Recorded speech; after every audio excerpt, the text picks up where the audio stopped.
जय हिंद साथियों, I hope आप बढ़िया होंगे और अपने कोर्स की मान्यता को लेकर आगामी जो भी रणनीतियां बन रही हैं उसके लिए पूर्ण रूप से तैयार भी होंगे। तो साथियों, आज की जो खबरें हैं वो स्पेशली पीएनपी के यहाँ से निकल के आ रही है, स्पेशली इलाहाबाद से, और साथ साथ आगामी किस तरह की रणनीतियां बन रही हैं हमारे सम्मानित शिक्षक साथियों के द्वारा, वो सारी चीज़ें मैं आपको इस छोटी सी वीडियो के माध्यम से शेयर करने वाला हूँ। तो साथियों, उसके पहले कुछ व्यक्तिगत बातें जो मैं आप लोगों को जानकारी दे देता हूँ। देखिए साथियों, लगभग 15 से 20 दिन का समय हमारे पास बचता है शेष। इन्हीं 10 से 15 दिनों के बीच हमें कुछ ऐसा करना है कि सरकार का पूर्ण रूप ध्यान हमारे ऊपर आए, क्योंकि साथियों इस समय चुनावी माहौल, इससे सरकार रिस्क नहीं लेना चाहेगी और सभी पक्षों को बड़े ही गहनता के साथ सुन रही है। और साथ ही साथ कह दूं साथियों की समस्याओं का निराकरण भी बड़े ही तेजी के साथ हो रहा है। तो ऐसे में यदि हम उत्तर प्रदेश के एनआईएस डीएलएड शिक्षक साथीगण अपने मुद्दों को उठाने में सफल रहें तो कहीं न कहीं पक्ष के साथ साथ हमें विपक्ष का भी सहयोग 100% मिलेगा।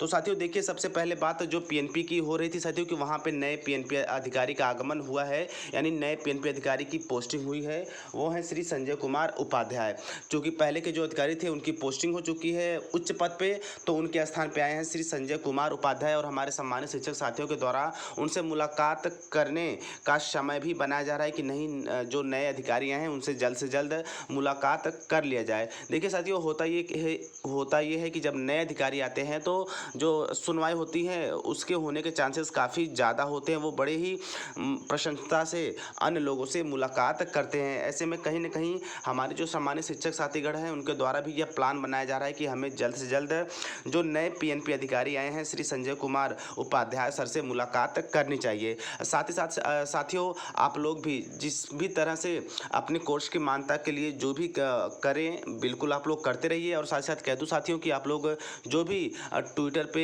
जिन जिन भी अधिकारियों को फॉलो करके आप ट्वीट करना चाहें बिल्कुल करते रहिए। आप लेटर, फैक्स, मेल बिल्कुल करते रहिएगा साथियों, क्योंकि यह काफ़ी ज़्यादा ज़रूरी हो गया है। और कहीं ना कहीं यह 10 से 15 दिन का जो अंतिम समय हम लोग को मिला है, यह हम लोग के लिए अंतिम मौका है। और इसके बाद आप समझ सकते हैं शिक्षक साथियों, ना ही शिक्षक भर्तियाँ आएंगी और यूपी टेट तो होता ही रहेगा, बट शिक्षक भर्ती पे 4 से 5 सालों के लिए विराम हो जाएगा। ऐसे में स्पेशली मैं बात करूंगा उत्तर प्रदेश में एनआईएस से डीएलएड शिक्षक साथियों की कि 4 से 5 साल रुकने का मतलब आप समझ रहे होंगे कि जीवन हमारा बिल्कुल अंधकारमय हो जाएगा और हमारी जो डिग्री होगी बिना काम की होगी। तो साथियों, हमने जो लगातार 2 साल मेहनत की है, चाहे वो ठंडी गर्मी बरसात हो, हमने एसटीडी सेंटर पे जो काफ़ी कड़ी मेहनत के 500 से 200 किलोमीटर तक पहुँचते थे। हमने सारे मटेरियल्स तैयार किए, फाइलें बनाई, हमने टीचिंग किया। उसके उपरांत यदि हमारे कोर्स को मान्यता नहीं मिलती है तो कहीं न कहीं हमारी अवहेलना है। तो साथियों, इन सब बातों को दरकिनार करते हुए हमारे पास जो 10 से 15 दिन का समय है, चूँकि साथियों अभी प्रशासन जो प्रस्ताव नहीं भेजा है, तो यह बीच का समय हमारे लिए काफ़ी बड़ा हो सकता है और इसका बिल्कुल हमें भरपूर फ़ायदा उठाना है। और साथ साथ कह दूँ साथियों कि इस बार यदि पीएनपी जाने की पूर्ण योजना बन रही है और लोग जाएंगे भी, तो हमारा सभी से अनुरोध रहेगा कि अगल बगल के सभी शिक्षक साथी घट जाए, क्योंकि अब वो समय आ गया है कि हमें पीछे नहीं हटना है। हमें बारिश का मौसम है साथियों, मैं मानता हूँ, बट इस कोई फ़र्क नहीं पड़ना चाहिए, स्पेशली जब हमारे सामने लक्ष्य बड़ा हो।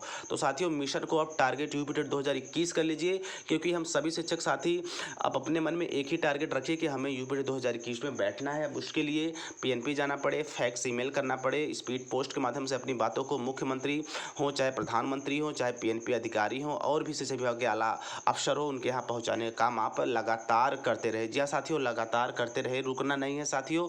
इन 10 से 15 दिन के बीच हमें इतिहास रचना है और उत्तर प्रदेश में दिखाना है कि एनआईएस से डीएलएड लगभग 2 से 2.5 लाख की बड़ी संख्या है। ऐसे में कहीं ना कहीं सरकार के नाइंसाफ़ी के तौर पे हमें काफ़ी लेट हुई है, क्योंकि साथियों हमारा मामला कोर्ट में विचाराधीन है, वहाँ से हमें जीत मिलना भी निश्चित है साथियों। लेकिन जो उससे पहले यदि हम कुछ बड़ा कर जाते हैं तो कोर्ट का फैसला आने के पहले ही हमें हमारी जीत सुनिश्चित हो जाएगी, क्योंकि साथियों केस की जो लिस्टिंग नहीं हो पाई है और अंदर का क्या कुछ कारण है, कुछ ज़्यादा क्लियर स्पष्ट नहीं हो पा रही, नहीं तो मैं उस पर भी आप लोग को जानकारी दे देता, क्योंकि बहुत से ऐसे सम्मानित शिक्षक साथीगण हैं जिनका कमेंट रहता है कि सर 1881 केस के संबंध में बताएं। तो साथियों, अपडेट होगी तो ही मैं बता पाऊंगा, अनावश्यक चीज़ें मैं आप लोगों के साथ शेयर नहीं करता, क्योंकि मैं चाहता हूं कि आप अपने कोर्स को लेकर बिल्कुल उत्साहित रहे, उमंगित रहे और आपके अंदर जुनून भरने का काम ये टीचर प्लानिंग पॉइंट लगातार करता रहेगा, जब तक आप अपने आप को एक सरकारी शिक्षक के रूप में प्रतिष्ठित नहीं कर लेते। तो साथियों, ये छोटी सी जानकारी स्पेशली पीएनपी को लेकर थी। साथ ही साथ यदि आप ट्विटर पे जो चीज़ें कर रहे हैं उसको करते रहिए, ट्वीट करते रहिए। साथ ही साथ साथियों, मैंने कल जो आप लोगों को अपडेट दिया था कि जो भी लेटर हैं उनको आप लगातार चाहे प्रधानमंत्री, मुख्यमंत्री, वहाँ पे आप लोग भेजते रहिए।